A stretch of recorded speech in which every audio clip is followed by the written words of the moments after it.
Looking for inspiring destinations, incredible places to stay, and the most exciting bucket list experiences to travel to next? Welcome to Destination Everywhere with hospitality and travel entrepreneurs Todd Bludworth and Andy McNeill.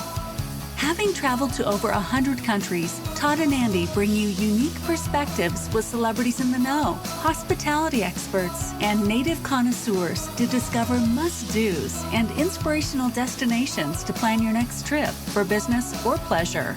So pack your bags and get ready as we bring you Destination Everywhere with Todd and Andy.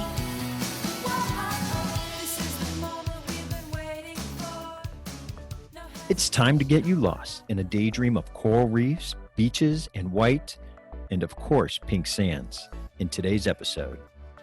Admit it, you are so ready. When many of us think of a vacation, we think about relaxing oceanside, having fun in the water, and sightseeing. These are all what draw adventurers to the Bahamas. Whether seeking the bustling excitement of Nassau for a meeting or incentive trip, the family-friendly Atlantis for a family reunion, or the romantic, secluded Exumas, the Bahamas should be on every traveler's bucket list. Today, we will speak with the crowned king of American seafood, Chef Dean Max. He will delight us with ideas and local flavors of the reimagined Bahamas. We will learn about the personality of the different islands, tricks to finding the best tropical experiences, and where to land for some relaxing downtime. A playground for the rich and famous, you too are invited to play in the turquoise waters of the over 700 islands of the Bahamas.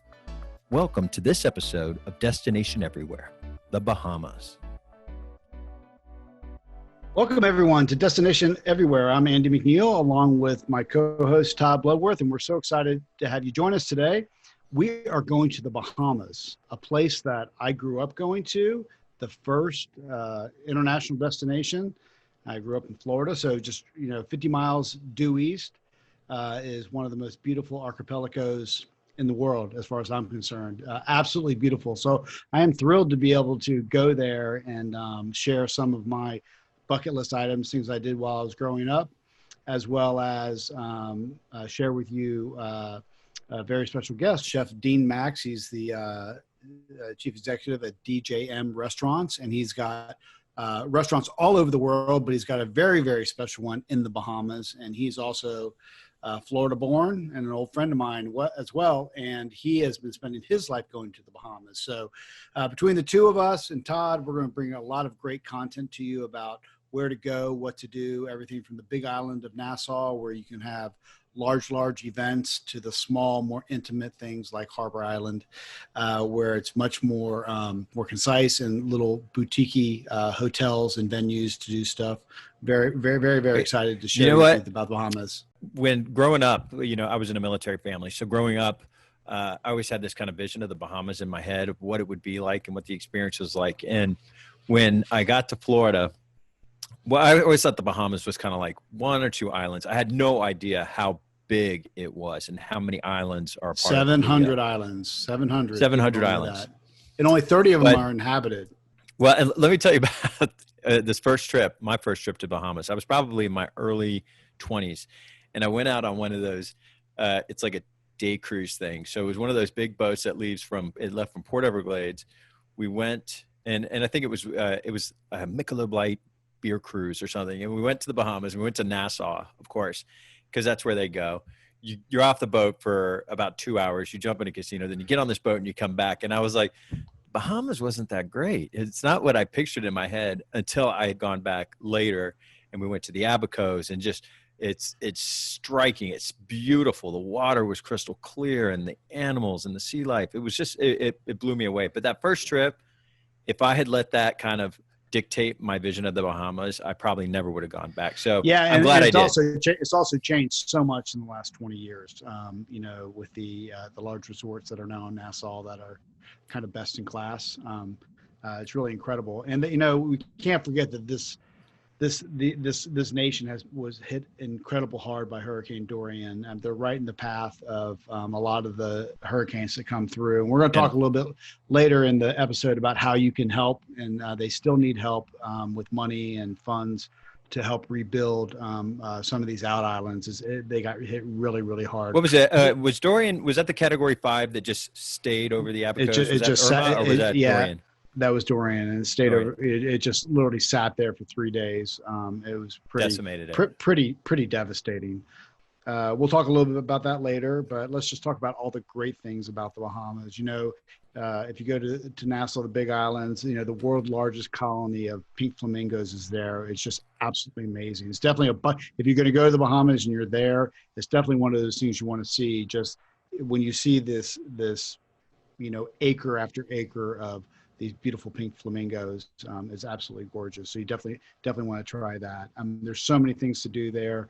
Christopher Columbus was actually, Todd, he actually landed in the Bahamas first. That's been documented. There's some controversy of whether it was the island of San Salvador or Samana Cay, but they know for a fact that he references going to the Bahamas first before he actually hit American soil. Well, what is the big property that I think everybody is aware of in the Bahamas is obviously the Atlantis Hotel. Yep. And the Atlantis was always like the big fish in a very small pond. And now we're seeing some other huge properties develop. It was primarily around, the Nassau, area. Yeah, that's the main island. Right. There's the new collective of hotels, and it's, Bahamar, which is, I think 3 or 4, possibly more, each individually branded. I think there's a Starwood. I think there's a Rosewood. Yeah. But in terms of like the size and scope, those are going to be right there in Nassau. But then when you go out to the outer islands, you're not going to see those big hotels, and you're not going to see the casinos everywhere that you do see on Nassau. So I think when you plan a trip to the Bahamas, if you're going for the casinos, that's great. But if you really want to see the Bahamas, get outside of Nassau, go to another island, the Exmouth. Yeah, or do both. Or do both. Yeah. Yeah. Go to the big island of Nassau and see these incredible properties that they've built. And you still get the gorgeous. And even though they're large, you can get away very easily on that island. And then if you want to take a day trip to one of the islands, or a sailboat or a fishing boat to any of the islands, north or south, they're very abundant and an incredible experience. So there's definitely something for everybody in the Bahamas, and we can't wait to share it with you. Well, and Andy, I know you grew up going to the Bahamas. You've told me your dad had a little plane, and you guys could go in the access. What is it, 50 miles from South Florida? So it's a really quick trip. So what are your favorite memories of the Bahamas growing up? Well, I think the very first memory that I have is of the deepest sinkhole in the world, which is right there. And that was the very first place I ever went when I was a kid. I was probably 8 years old. It's 662 feet deep, and it goes from this, crystal green water to just this deep blue that I still to this day I've never seen anything bluer.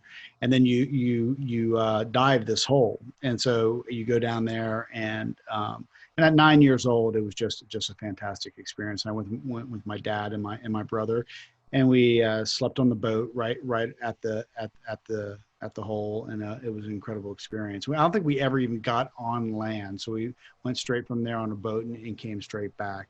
And then growing up in the northern Bahamas, going to the northern Bahamas, which is 180 miles due east of Palm Beach, that was just an incredible experience. The diving and being in such an unspoiled space, because growing up in the United States, you have suburbs and cities, and in an hour be in the middle of nowhere and see true nature at its finest. And the reefs are absolutely gorgeous, and the fishing is incredible, and the beaches are some of the best in the world.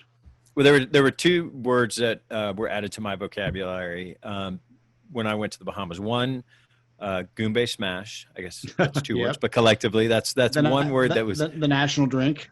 The national drink. It's a very fruity pineapple rummy. And then the second word was a pot cake. And tell us, because your parents brought some pot cakes back from, and this isn't a food.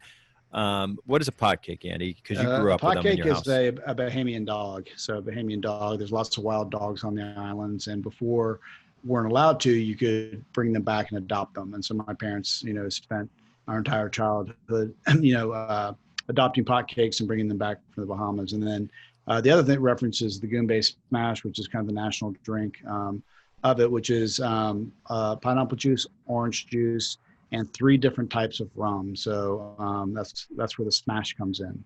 If anybody goes to the Bahamas with Andy, that when they get there, the first thing they're going to get or see is probably a tray of Goombay Smashes, because that was always available, upon your arrival, if you went with Andy. So it was great, and it was a nice way to kick off some time in the Bahamas. So yeah, so there's so much stuff to do. I mean, over and over again. I can't speak to all the great experiences that I've had in the Bahamas, and we're excited to bring them to you today and speak to Dean Max, Chef Dean Max, about Bahamian fare, and he's going to give you a recipe or 2 as well. So stay with us. We'll be right back. At AMI, we're passionate about meeting connections that change lives. For over 20 years, we have traveled our clients all over the globe, supporting their business goals and helping them stand apart. From hotel sourcing to audiovisual magic, we'll make your corporate meeting or event second to none. Go to AmericanMeetings.com to learn more. American Meetings, AMI, meeting planning perfected. Welcome back, everybody, to Destination Everywhere on our episode of the Bahamas. And we are going to start talking about some of our top bucket list. And boy, we had to pare this down because there's so many things. And I think the first one I'm going to mention is actually cave diving in the Bahamas. And a lot of people don't know you can do this, but there is a huge network of underwater caves. You need to go with a professional. Don't try to do it yourself. But some of the best cave diving in the Caribbean is right in the Bahamas. So definitely add that to your bucket list. And something we used to do growing up, which is another one, is soak in the Queen's Baths of Eleuthera, which are these kind of natural hot tubs made out of coral, and the waves come crashing over you. And it's just so much. As a kid, I remember just having the best time doing it. So you would just sit there and act like you're sitting in a hot tub, and then these waves would come over and bring nice, warm Caribbean water into these holes for you. Definitely a great experience, and one you should add to your list. Well, and one that I remember, and I had no idea this was even a thing in the Bahamas, was, we were out on a boat. At this point, we were somewhere outside of Treasure Cay. And we look over, and there's a small island, and there were pigs all over the beach. And obviously, since then, you notice it and you see things for it. But you can actually go swim with the pigs and hang out with the pigs on the beach. And that is in Exuma. There's a Big Major Cay. I've heard it called Pig Beach before, or Pig Island, but check it out. And if you Google it, you can find out exactly where they are. Yeah, there's like you said, there's an island off of Treasure Cay near Green Turtle. There's also one down in Eleuthera, but there's several there, and it's just a great experience. And the pigs will actually swim out to your boat, so that's a great bucket list item, and one definitely worthy of social media. Yeah, and they're not. And they're huge. They're not. I mean, there are piglets. There's some small ones, but there are some really big ones. And they're kind of intimidating when they're coming at you. You're kind of like, are they friendly? Are they not? But everything I've seen, they're very, very friendly pigs. They are, and they're used to humans. So it just kind of my brain wasn't working when you see them, because you're an island, palm tree, and then pigs, and nobody else around. So it was neat to see that. Great. Another great thing to add to your bucket list, especially if you go to the out islands, is every island has its own tradition of how to do a fish fry. And so it's definitely a local thing and something that you can ask any local about, but there'll always be a weekly fish fry. A really popular one is on Arawak Cay, where they actually have these shacks there, and they do it on an ongoing basis. And they have, daily selection of local fish that was just caught. They fry it up and they serve it to you right there. And most of the events have music, and it's definitely a festive atmosphere. Definitely add that to your list. Well, and another, if you go out on one of the snorkeling or diving excursions, or go out, just by yourself, and you do catch fresh fish, you can bring that sometimes to many restaurants, and they will fillet it and cook it for you on site. So it really doesn't get much more fresh than that. Yeah, for sure. And so You don't have to go to Australia to see some of the world's best diving either. There's a great barrier reef off of Andros Island, and actually I should say there's incredible diving everywhere in the Bahamas, but this is one of the largest barrier reefs in the world. And so if you can't make it all the way to Australia, this is a great place to go, and you'll see incredible fish, tropical fish. You'll see sharks. You'll see everything underneath the sun, and highly recommend it. Everything under the sea. Everything under the sea, yes. And another one that I think is just wonderful is a festival called Junkanoo. It's a celebration. Junkanoo celebrates Boxing Day, and it's December 26th, and it's now turned into, you'll see stilt walkers and dancing and bright outfits. It almost has a Mardi Gras flair, but it is distinctly Caribbean, and it is of African origin, but it's great. Cowbells, drums, yeah, and then just trumpets, everything. And a little story about Boxing Day for those of you who don't know what it is.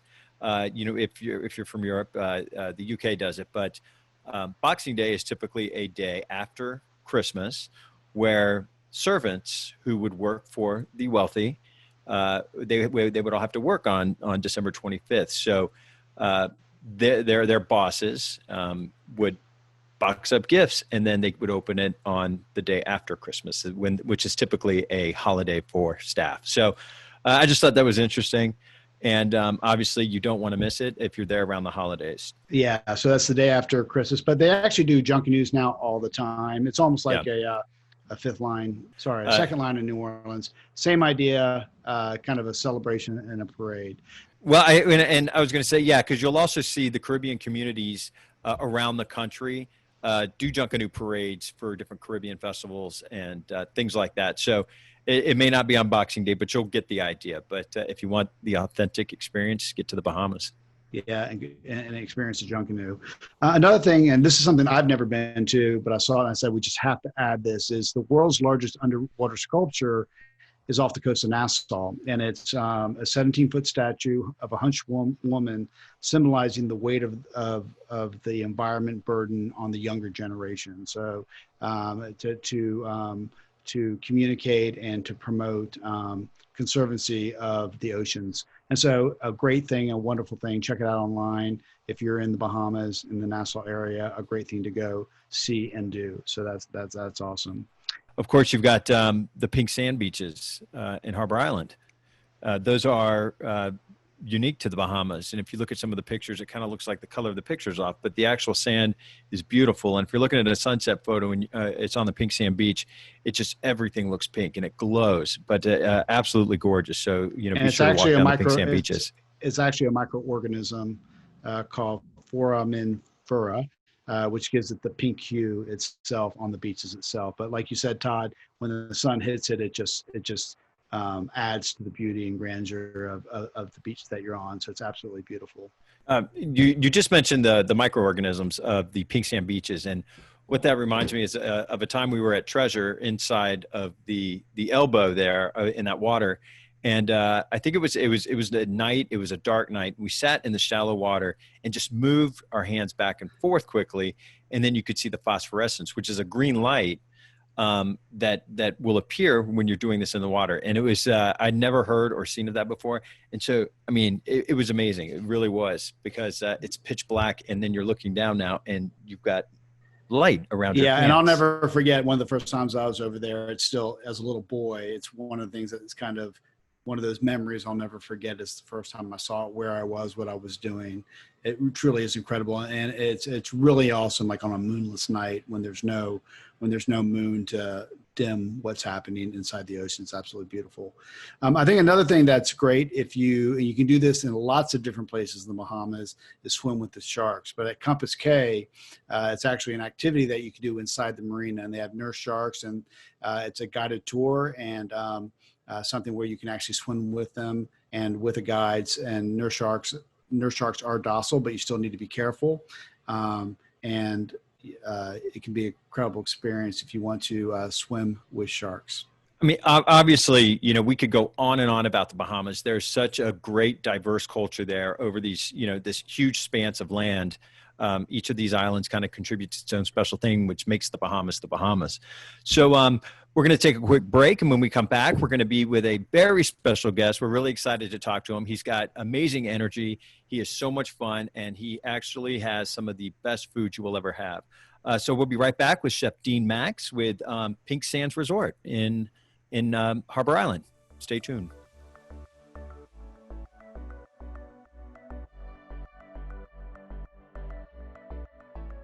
Well, welcome back, everybody. We're so excited to be here.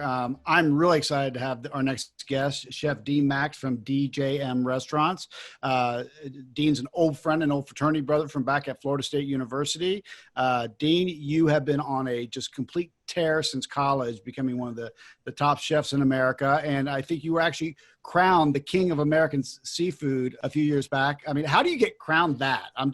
You got to tell me that story. No, it's a fun story. It was basically a big competition, national competition that the Wild American Seafood Organization put on to promote American-based seafood, and Gotcha. and we had an exciting time. So you had chefs. Basically, the governor of each coastal state had appointed a chef to, and I should say non-coastal because I think there are some from the Midwest as well, would appoint one chef to kind of go and represent the state. And so I was appointed that year and went there and to New Orleans and competed against a lot of different, chefs from different states and had a blast. It was just a really good time. Awesome. It really kind of promoted what the concept was, which is just serving great local fish from the area that you're from and pairing with something really, really cool. And my dish won. It was a good experience, and we had a fun time doing it. So do you remember the recipe that you did?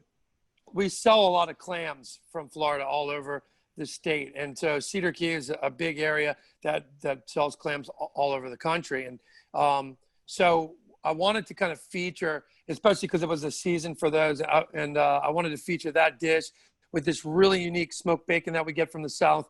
And I made this play on a BLT. So it was this clams BLT, and it became a really popular dish. Yeah. So nice. Well, so obviously you have restaurants all over the country. Why don't you just tell everybody real quick, kind of where you're located, so if they're in that city, they might be able to stop at one of your places. Then we're going to actually talk about the one that's actually in the Bahamas in a second. Okay. Well, yeah, basically from college, and I don't know if I ever cooked you dinner in college. Were you in charge of the mess hall? Weren't you in charge of the mess hall at the fraternity house for a year or two? I should have done that. I would have gotten probably good experience, right? Cooking for banquets, right? Yeah. Right. But since then I really traveled all over the world. I lived in Italy, lived in San Francisco, lived in DC, lived in Colorado. And traveled really all over Europe and South and Central America, kind of to learn about food. And it just was a big passion of mine.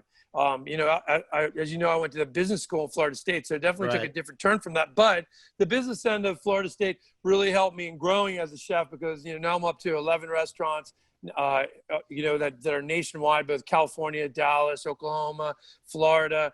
I've in the Bahamas as well, like we talked about. In the Cayman Islands, I have a cluster of restaurants down there too. Oh, nice. So, yeah, it's been great. So I just get this great opportunity to travel and share my passion for food with all my chefs, as well as the people in those areas, and learn a lot. So being a Florida boy, I base my stuff around seafood. I have a seafood cookbook called A Life by the Sea. That's all about, making cooking seafood simple. And so through the years, I think I really love, doing seafood. But I do, in Dallas, I have a restaurant called Asador, which is based around meats. Nice. So I do a little bit of everything, for sure. Awesome. I'm gonna have to come to the Dallas one. So Dean, can you kind of explain a little bit of the hierarchy of a kitchen? I think now that cooking and there are celebrity chefs. My kids will watch cooking shows all day long, and whether it's baking or cooking, and they just love them. There's executive chefs, there's sous chefs, there's prep folks. Tell us a little bit what happens in the kitchens in your restaurants. Okay. Well, I mean, because the people ask me this all the time too. They're like, how are you running 11 restaurants and then you're drinking a beer with me on the beach in the Bahamas, right? So I say, well, it's really careful planning. No, it really is great people. Like, I've got guys and girls who've been working with me for, over 18 years. And what happens is in the hierarchy of a restaurant, you've got the creative leader in the kitchen, which is your executive chef. And then you've got your restaurant manager who handles the front. So those two people in all my restaurants usually have people that have been working with me for a while. And their job is to kind of cascade down to the bottom, all the way to the prep cooks and to the food runners, a culture of what we're looking for, of freshness, of localism, of why we do what we do, explaining that to the guests. In the kitchen, it's, really developing a passion for seeking out local ingredients and developing those in a really fresh and simple way, and in following a concept.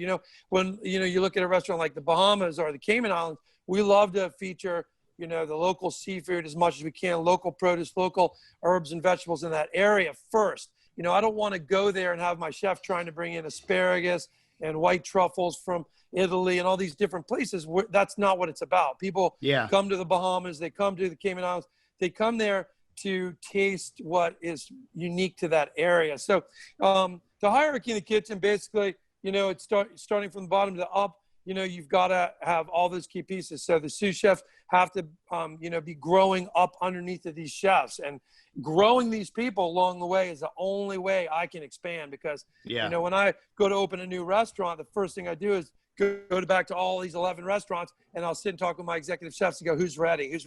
Who's the most talented one ready for the next executive chef job? And they move up, and, it really helps. And even when it comes to the bar, you see all these bars nowadays are all craft bars with really unique, cool styles of local stuff. And that's kind of how I do it. Yeah. Well, we've been to Even Keel, a few times, and it's so great because you don't mind if you're waiting, which you rarely do, but you want to find time to hit the bar and just kind of like, have a drink, get ready to get settled in for a meal. And the atmosphere is just wonderful, and we used to do the same at 30/30, but I like Even Keel because, it's just kind of up on its own and it's easy to get to for us. But the food is amazing. The staff has just been awesome. I really wanted to do with Even Keel something that was, kind of that fish and oyster house you get in a New Orleans or a Charleston, or a Boston even, and like something like a Neptune or one of these kind of places where it's just all about great seafood, simple. I didn't want to do it as fancy as 30/30 Ocean. I wanted people to be able to come like twice a week and just get some oysters and some fish tip and, maybe something simple like a lobster roll, Great. Well, let's turn our focus on the Bahamas. So like me, you grew up going to the Bahamas. You're a Florida boy, like you said. Give us some of your top places to go. Either you go back or you've got great memories of. Like I grew up going to the northern Bahamas, the Abacos, which is known for its nice trade winds, great sailing, amazing diving and snorkeling, and great fishing. What do you remember? What are some of your greatest memories and locations you'd like to go to? Well, I've had multiple as well. I've never been to the Abacos, and I've been wanting to go there really bad. And after that hurricane, I think I'm going to be waiting for a little while. But it's funny enough, is like in the early 80s, kind of when I was in high school, big thing to do was, everybody went to the Bahamas from Florida. So it was, if you had a boat, you were hitting the Bahamas in the summer. But a lot of the big, the big tourism in Nassau, in Freeport was so strong too. And back in those days, those areas were really kind of fun to go to. They weren't too big yet. And so my first experience was my parents taking me there because my dad liked to gamble too. And he loved to go to the casinos there. And it was really kind of a fun getaway in the summer. And then later, we started to go, as I got in my teenagers, we started to go fishing and diving and all over the Bahamas. My favorite has been like the outer Bahamas, going to Harbor Island where I have Pink Sands and Eleuthera.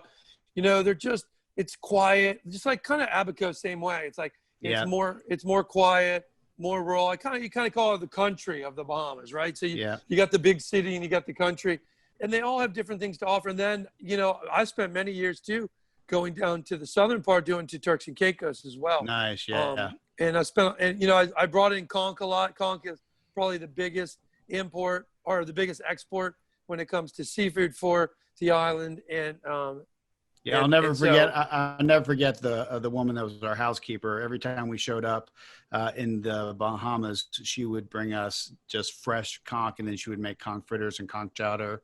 And it's a real staple of the community over there is conch. And so tell us a little bit. You mentioned Pink Sands Resort, and that's where you have Malcolm 51 and Blue Bar.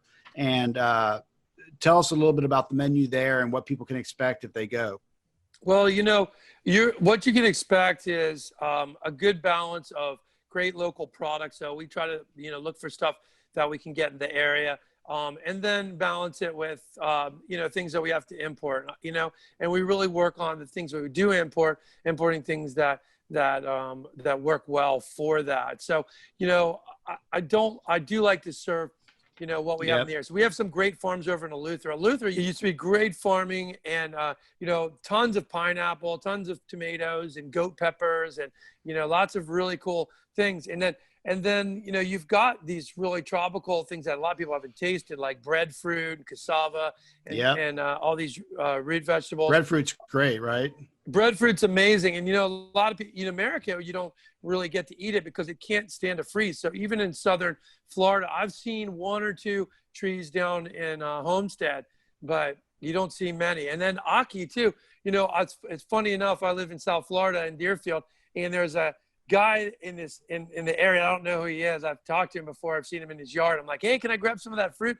Because he's got an ackee tree there, and you never see that. You never see that, and I love ackee. And so those kind of things. When we're having those, even on our property, we've got some nice fruits on the property.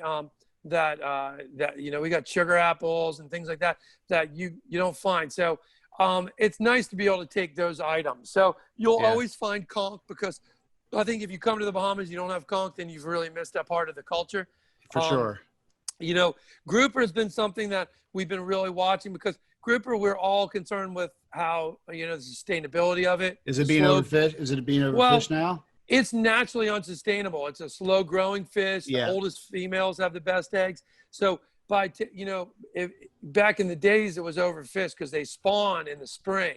And in the wintertime, in the springtime, is when everybody wants to go to the Bahamas. So that's when you want to have a lot of groupers. So catching grouper is really easy when they're spawning, because they run in a circle together and they're trying to mate, and it's easy to catch them in nets and to grab them at that time. And so it was also a time that too many were being taken. Yeah. So they're now, we try to watch how many we take and what times of year we take them. And so in Harbor Island, do people actually bring fresh fish to the chefs, or do the chefs source locally from the local fishermen?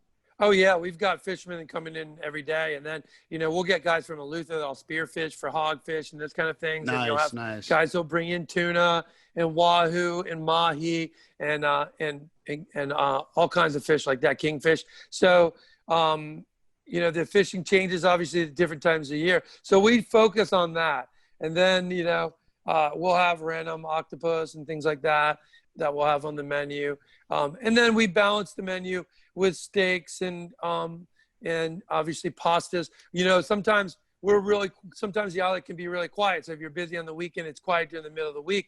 My chef and I have a lot of experience making, pastas. So that's one of those items that you can make. Now in a fast-paced environment in America, having people hand-shaped pastas is tough, but sometimes when we have extra labor, and it's different too. People don't understand, we're in a small island in Harbor Island, so people come over from, our workers come over from Eleuthera. They're coming for the day, whether we're busy or not. So we get them making pastas, and we do a lot of handmade raviolis, handmade tortellinis, and in a lot of different shapes, and cavatellis. So it's nice to feature that too. When you come off the beach too, sometimes you're super hungry all day, and so having a nice pasta with a beautiful, lobster, your lobster stuffed pasta, and or a nice cavatelli with local crab, and it's fun. So Dean, you're We always sell, like, when we take clients and things out to a dinner or to a restaurant, there's always that one person that likes to say, can I meet the chef? Can I talk to the chef? Do your chefs kind of embrace that? Do they like going out to the table and kind of meeting the guests? I know they're always busy in the kitchen, but sometimes that little extra touch goes a long way with someone who's footing the bill.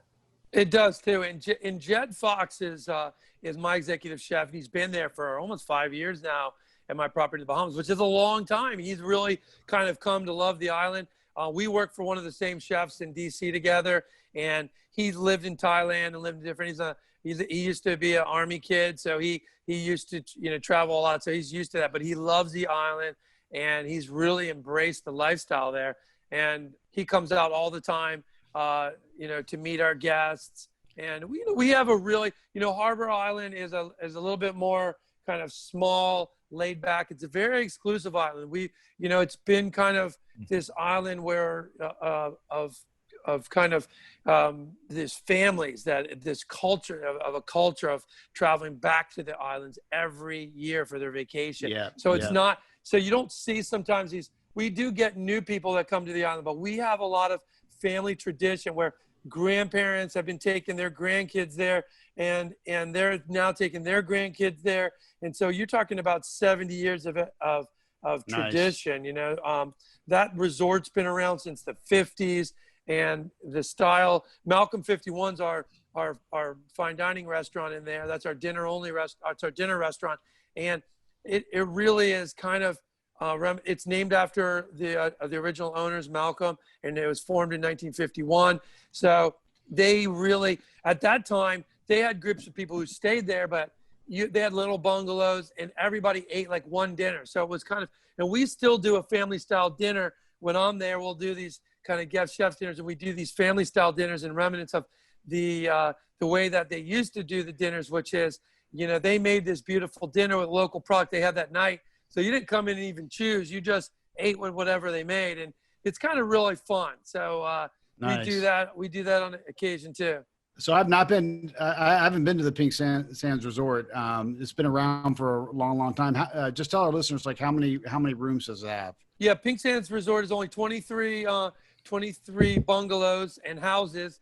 And we keep growing. We're building more houses, but the nature of, there's no main property with like multiple rooms in it. We have a main house structure that has our restaurant on it. It has a library. There's a game room with a beautiful old billiards table and a library it's really nice. You can have tea in there. We've got like 2 beautiful little tennis courts, and and then we have all these walking paths that you can meander around the property through all of the greenery and see some of the breadfruit trees and some of the different flowering trees that are on there. And then we actually have a garden as well. You can go see our garden. And then we have all bungalows. So most of the bungalows are either studio bungalows. We have 1 and 2 bedroom bungalows. And then we have some 3 bedroom houses as well.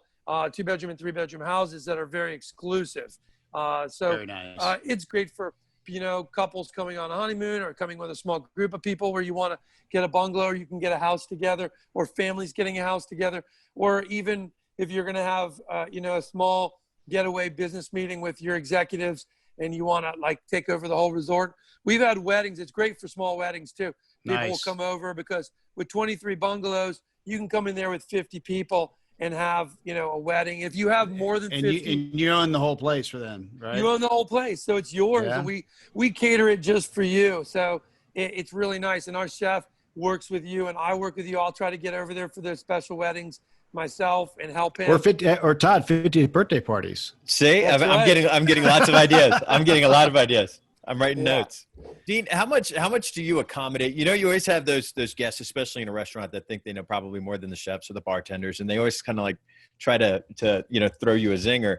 But how accommodating are your chefs, or at changing menu items? Is that something that just like they roll their eyes at and they're like, really, And when it's too much, it's like, because I've seen, like, I've been at the table with people and you just want to, walk out because they're just so embarrassing. Like they'll send a steak back 3 times and then they'll ask for the chef. And I mean, you guys have to have the patience of Job to really deal with some of these people. Because I know I do. Well, you know, you're talking about a crowd of people that come to Harbor Island that they get what they want, and in their lifestyle and a normal basis, we get top executives coming down there. Nobody says no to them. No, never. Yeah. And otherwise they lose their jobs. So what we do is, I don't believe in saying no. I like to say yes as much as I can, but there's some things you just can't do. And, things like if you make a conch fritter batter, you can't take sometimes the peppers out of it. Right. So there's some of those things you can't do, but we do make tons of accommodations. The resort is about being accommodating to our guests and giving them what they want. And then we guide them. My chef's really good about coming out and talking to them. Some people have so many dietary restrictions. I'm a very healthy guy. I love eating clean. So we try to keep our food like that. We don't use a lot of processed stuff. We use a lot of fresh ingredients, and we have that mindset. So for us, it's a lot of times easy for us to dissect a dish and make it vegan, make it vegetarian. And we try to work with people like that because those are big concerns. When it comes to, doing special things, we run a small menu. And we like to change it more because we like to adapt to what we can find on the island because it makes for fresher product. And in a tune, everybody likes that better. But, nice. My chef will come out after. Sometimes we'll get people, especially Europeans, we get a lot of Europeans that stay with us. What happens is in America, things change a lot. You'll go to maybe 5 or 6 different restaurants on a trip, but Europeans love going to a small resort like this and eating every meal there, breakfast, lunch, and dinner, and really enjoy the downtime of relaxing, not having to chase around all of these different restaurants and doing that. So that is nice. It is kind of nice to do that sometimes. Now, we have nice restaurants on the island too, and it is fun to restaurant hop and go to a couple different ones. But people always kind of come back to it. So we get a lot of Europeans they'll end up after a week eating with us, maybe 20 meals there. So between breakfast, lunch, and dinner. So my chef, what he'll do is when he sees them doing that, he'll come out to the table and ask them what they'll like. Oh, you know what? I couldn't get a lot of snapper, but I got one big snapper. Can I, roast that whole for you with some fennel and bring it out here to you guys and make you a beautiful paella. That makes a big difference. Yeah, so he'll make some stuff that's not on the menu for them, and they love it. And he loves it, too, because it gives them a chance to cook something different. Well, our producer, Lauren, she said she was reading about a philosophy. It's like 4-hour hook to table for seafood. And what is it, for someone to call themselves a farm to table restaurant, what requirements are there that need to be met to kind of claim that title? Well, you know what? There really aren't, unfortunately. And I mean, I'm not into making more requirements for us all. But but in the end of the day, you can taste when people are really doing it. And sometimes people are seeking to be farm to table. They're less so than others. I seek to do it in the Bahamas, but the Bahamas just naturally it's harder to do. And we really are striving to do that, to be more farm to table. In Cayman Islands, I'm really lucky at that property to be able to have my own gardener. I have my own organic farm. I have 2 of my own fishing boats. So at that property, we don't serve any fish that we didn't catch, which is really an amazing feature. And I'd like to get to that point in the Bahamas where I can do that too. But what we look at doing is we know that makes it special. When you get spiny lobster that came in that day and you split those open and you put them on the grill and then you make a beautiful butter sauce to go on top of that and roast them on the grill. And now I'm getting hungry. I know. It's lunch. It's so good. And we've got these beautiful green papaya that we shred and we do it almost like Thai style. So make a beautiful green papaya salad with that, with some peanuts and local goat peppers and beautiful local limes and cilantro. And you make this beautiful, green papaya salad that you stuff in the head and make a nice local rice with that. It's really nice. And we awesome. make, the coconut rice and beans that you would find that's very traditional on the island. And then we'll take items that there's a local chicken sauce, which you've probably had if you go to the Bahamas, which is basically locals take chicken wings and they just boil it with hot peppers and spices. They'll use like island spices, they'll use a little bit of cinnamon in it. They'll use allspice in there. I remember garlic. that. It's almost like a jerk from Jamaica, but Bahamian style. Bahamian style in a broth. And so you eat that and you're like, wow, those are great flavors. So we'll take the idea of that dish. And there's a lot of people who do like going to a little shack and sitting there and eating the chicken wings with the bones on them. And it's got, it's a little bit more rustic. But for some guests that don't want to eat that, we'll make a beautiful chicken stock with all those flavors, take all the meat off the bone for you, and we'll make a version of that dish that people will love. Well, another dish that's great that you have to have when you're there, and it's a really interesting thing because it's a conch, conch fritters everybody knows. But what makes conch fritters better than other? And I'm going to tell you what does right now. And a lot of people don't know this.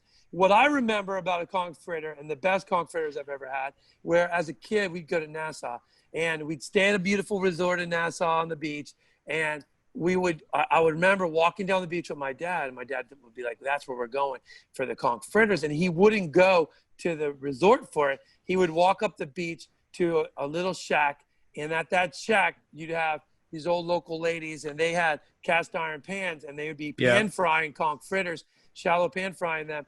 And you would eat those, and I was like, wow, I was blown away. That conch. Yeah, and we used to have the same thing with conch burgers. Do you remember those? They'd actually make a conch, like a hamburger, but out of conch. Out of conch. Really, really good.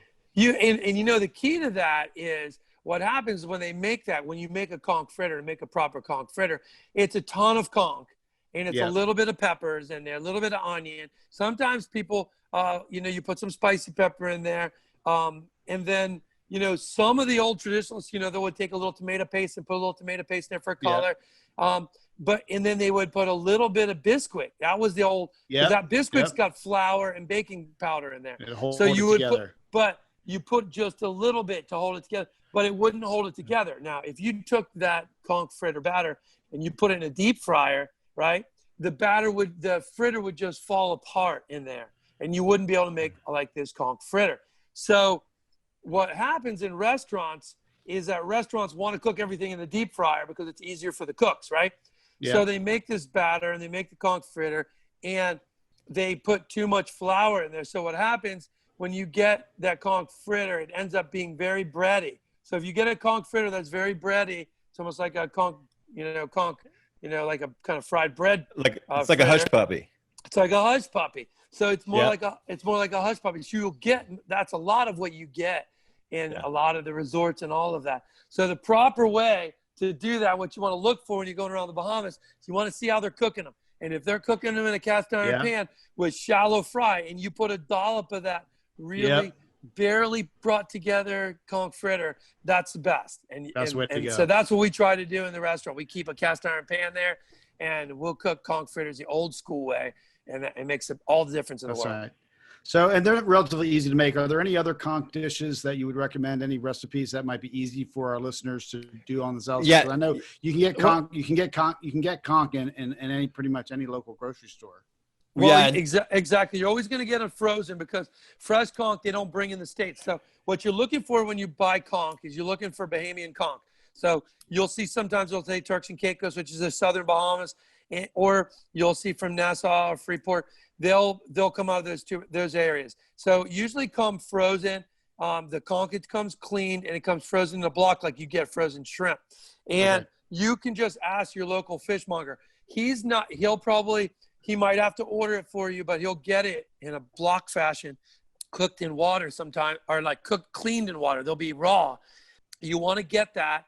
And what you want to do is once you get that conch out, you want to cut it super thin. So slice it thin and then dice it up from there. So not slicing in big, thick chunks. You want to slice it thin and then dice it. And then with that, you basically just marinate that in lime juice and a little salt, right? And you put that in a bowl, stainless steel bowl. Then you would cut up tomato, hot onion. You can use jalapeno or onion and a hot pepper, like a jalapeno. Nice. Local peppers would be goat pepper. You could use a habanero pepper if you wanted to, or Scotch bonnet if you could get your hands on that. Awesome. And then with that, we basically put a little. Now in the islands, they use the juice of what they call sour orange, or Valencia orange, and that basically has the flavor of a lemon and an orange. So what I would say, if you're making this at home, use an orange, use orange juice, fresh orange juice squeezed from an orange, use lemons and limes, and Nice. you're going to make this broth. You use the tomato diced up, the salt, and what happens is you get this beautiful juice. Now you need to let it marinate for at least an hour, and the salt, An hour? and the salt and the pepper and all of that, and celery is another one. So celery, tomato, onion, hot peppers, and then that's it. You let it, and that juice that comes out of the conch is so flavorful.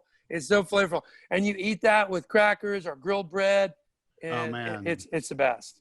It's the best. Is the addition of the kind of the sour orange kind of specific to the Bahamas? If you want kind of real authentic Bahamian ceviche, conch ceviche? Yeah, if you have Bahamian ceviche, you want to look for what they call sour orange. Or and these particular oranges, they're green. They're the size of an orange.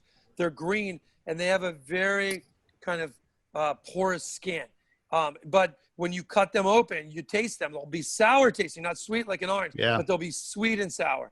And you can replicate that by using half orange and half lemon or lime. But they're amazing. When you come to Harbor Island, one of the traditional things to do is to go to Queen Conch there, which is a local joint that makes just conch fritters and conch salad, and they serve you some local. We got to visit for sure. Local clique, you know what I mean? So right off the boat, you go by there and get some of that. We make the same version at our restaurant at Blue Bar, which is our beach restaurant, because you have to. And the other thing of that, it's super healthy. Like I'll go over there. Yeah, for sure. And I literally will spend 3 days of my trip over there just eating conch every day, and it's healthy as can be. You got high protein, you got vegetables. There's no fat in it. It's not that bad in cholesterol either, so you're good to go. That's awesome. Awesome. Well, Dean, thanks so much. You've been incredible. Now we have something called our rapid fire questions. And these are questions that we gave you ahead of time just to let you think about them. But we're trying to give our listeners a feel for people like you who are global travelers who have seen all different parts of the world. You said you've been to Italy. You've got restaurants all over the country. And so these are just ideas for them to get ideas on bucket list items and things that you do when you travel. So you ready? Yep. All right. So the first one is, have you ever completed anything on your bucket list? And if so, what was it?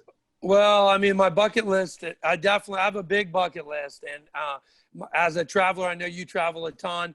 And even traveling to Europe as a kid, and people say, oh, you're going to get that travel bug.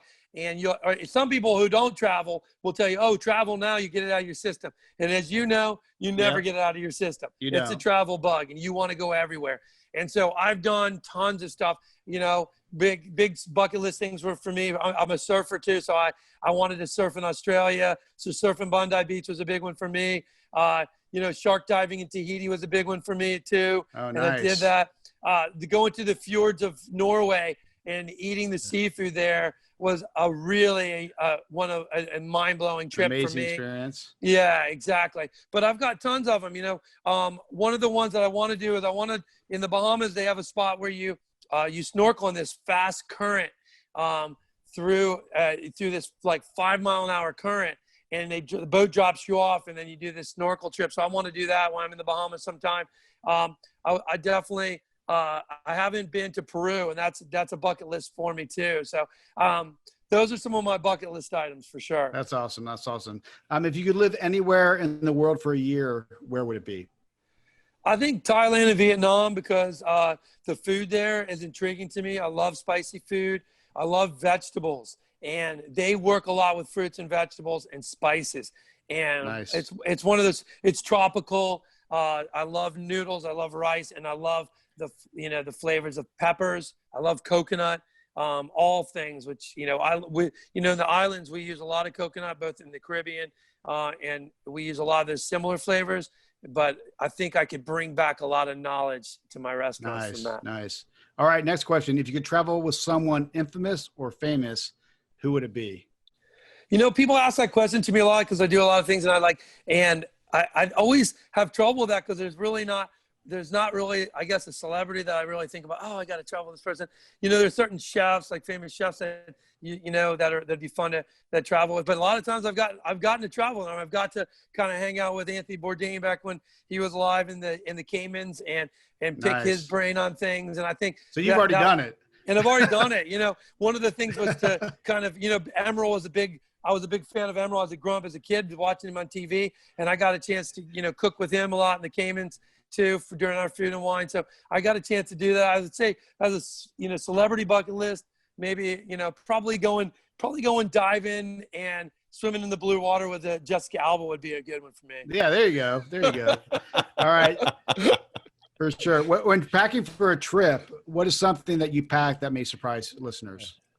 Well, I don't know if it's surprising, but I never leave without it, and I actually freak out if I forgot it. It's my swimming goggles because, a lot of times I'm traveling for work, and I love diving, and I free dive a lot in the Cayman Islands and in the Bahamas. And I sometimes when I'm down there, if I'm busy, I can't bring my mask and my fins and my snorkel because it just takes up too much space. And sometimes I'm traveling with if I'm going 2 days, I'm traveling with a backpack. But I've got my goggles on, and I'll be sitting sometimes waiting for like a boat ferry that's going to take me over to an island to the restaurant, and it's 30 minutes late, and I'll slip into my board shorts and put my goggles on and dive down on the ledge right off the dock, right, just to see what's down there. So there's usually a lot of good stuff right there, right? There is some good fish out there, right? Some good lobster right there. Right, baby, there. And the last question is, since we're talking about the Bahamas, what has been your most memorable experience in the Bahamas? There's been so many memorable ones. Definitely going to Freeport with my dad and and mom, and walking down the beach and having a guy right off the beach with a bucket of conch make a conch salad for you on the beach. Sure. That was my first Bahamian experience, and he literally had all the vegetables on a cutting board there on a little wood, basically a wood. He had like a wood table that he actually built a backpack out of it. So it had straps on it. And when he was ready to leave, he'd put the straps on and walk away with his table. And he had a 5-gallon bucket where he had his vegetables. And he would have his tomatoes, his celery, and his peppers there, hot peppers, and his oranges and limes. And then he would have the conch that he dove for. So we even in Pink Sands Resort, one of the big things for me was I gotta give people that experience because it was so special for me. That's so awesome. When I'm down there, we'll do that too. The chefs will bring down for lunch.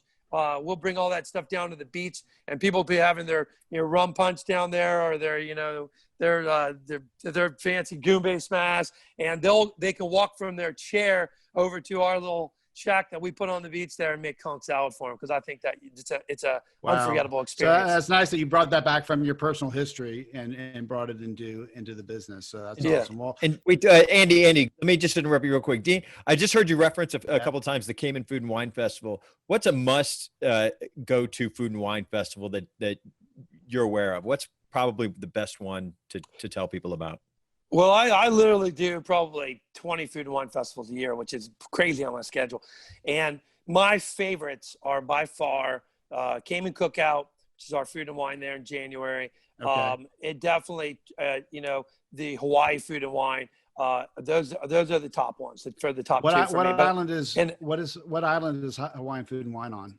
They actually do a 3-tier one. So they do a 2-day one on the Big Island. Oh, wow. Do a weekend one on kicking up to the Oahu one. They do a weekend one on Maui, and then they do Oahu for a week. And it's nice. a real what's great about that, what's great about Cayman Cookout is that they're small, they're boutique. You actually get to meet the chefs. You can look at South Beach Food and Wine.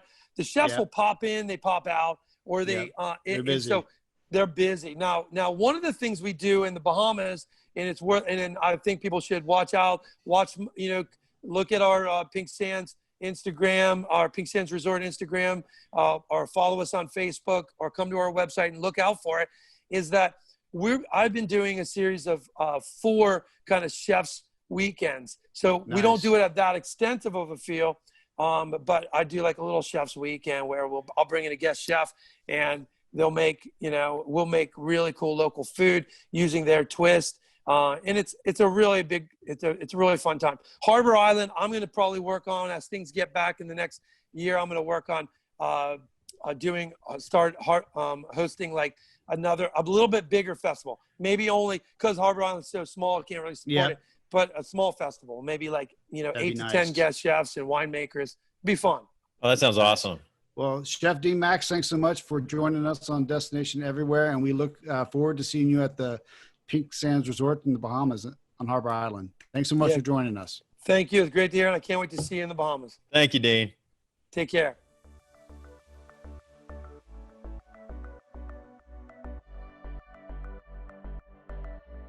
All right, welcome back, everybody. So, gosh, Dean, how much energy! I mean, I'm so excited to try that ceviche recipe. So we'll put that up on our website. And again, thanks, Dean, for just a wonderful interview, telling us about his experience and what to look for. In the he was great. He's passionate, and his excitement kind of it rubs off on you. You can't help but just to say, I want to get back on that plane. I want to get over to Harbor Island.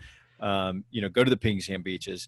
If someone enjoys it that much, there's got to be a reason for it. And well, Harbor Island is definitely one of those ones you want to go to. I've been, is absolutely incredible. I mean, I think, let's kind of just recap some of the bucket list things we heard about. And I think one of them is actually renting out the Pink Sands Resort. It's only 28 Well, rooms. For me, that was the bucket list. That just popped in as soon as, just rent the whole space out. You got the entire staff, the attention that you must get if you're the only guests that are there is just. And that would be great for like Dean said, for an executive retreat too, like a senior team retreat or a family reunion or a wedding, birthday party, surprise birthday party. Incentive program for your sales team. I think there's lots of different ways you could use that resort. So sounds incredible. Well, let's just recap some of our bucket list things that we talked about on this.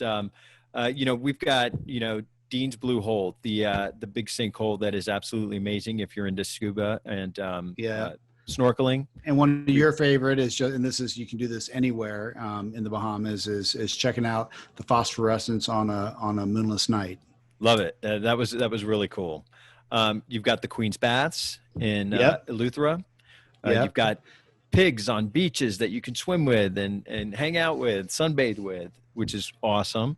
Snorkeling. We've got the Andros Great Barrier Reef. I mean, yeah, absolutely. You don't have to go to Australia, but if you don't have time to go to Australia, you got to check it out. Absolutely. Yeah, and then at Compass Cay Marina, you can actually swim with nurse sharks, and feed them, and that's definitely a once in a lifetime experience. So put that on there. And if you're going to stuff that's more local, experiencing a junkanoo, whether it's the day after Christmas, which is the traditional day that junkadoos happen, but they now happen all the time. Experience a junkanoo parade is definitely one of those things. One, Todd, that we didn't mention is make sure that you have a Goombay Smash, which is the official drink. Smash is the official drink of the Bahamas. It's actually a meal too. It's a very very hard. You drink, it'll fill you up. Yeah, and we talked about the local fish fries on each one of the islands. Each one has its own flair and its own traditions. So make sure you add that to your list. It's one of the great traditions of the Bahamas. And walk along the pink sand beaches of Harbor Beach. Absolutely gorgeous. And then we talked about the Atlantis statue.